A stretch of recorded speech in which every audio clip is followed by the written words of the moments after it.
When people talk about sci-fi icons, Neo sits at the top of the list. The Matrix reshaped the entire genre, and today it feels impossible to imagine anyone other than Keanu Reeves dodging bullets, questioning reality, and stepping into destiny as the one.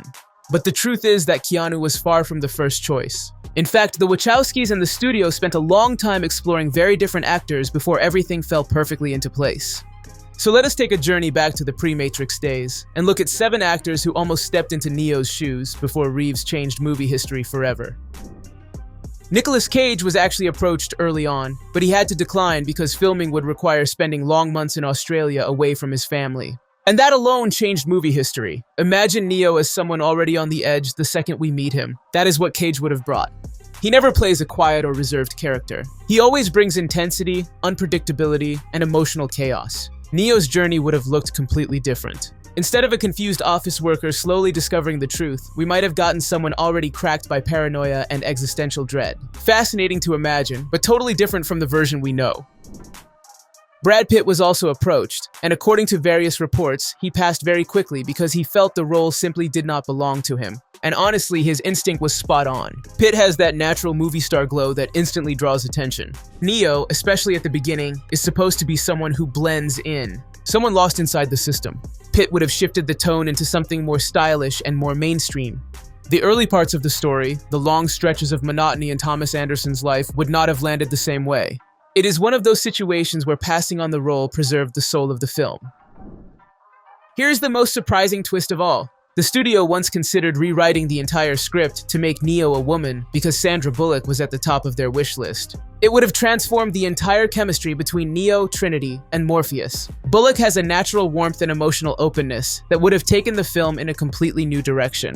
And honestly, she had the star power to pull off a massive sci-fi lead in the late 90s. It never happened, but this option is the one that could have changed the DNA of the Matrix the most.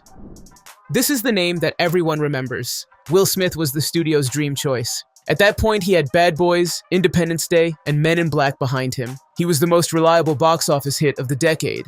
But after hearing the Wachowskis explain scenes like Bullet Time, Smith admitted he simply could not visualize the concept. So he rejected The Matrix and went on to do Wild Wild West instead.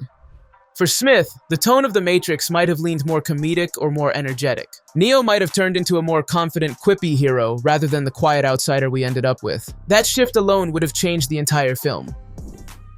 Val Kilmer's situation is interesting because he was reportedly considered for both Neo and Morpheus, depending on who accepted the other roles.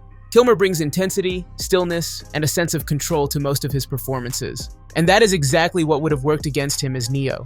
The character needs vulnerability. He needs uncertainty. But Kilmer always looks like he knows exactly what is happening, even when he does not. Had he taken either role, the mentor-student dynamic between Morpheus and Neo would have been much colder, far more rigid, and far less spiritual.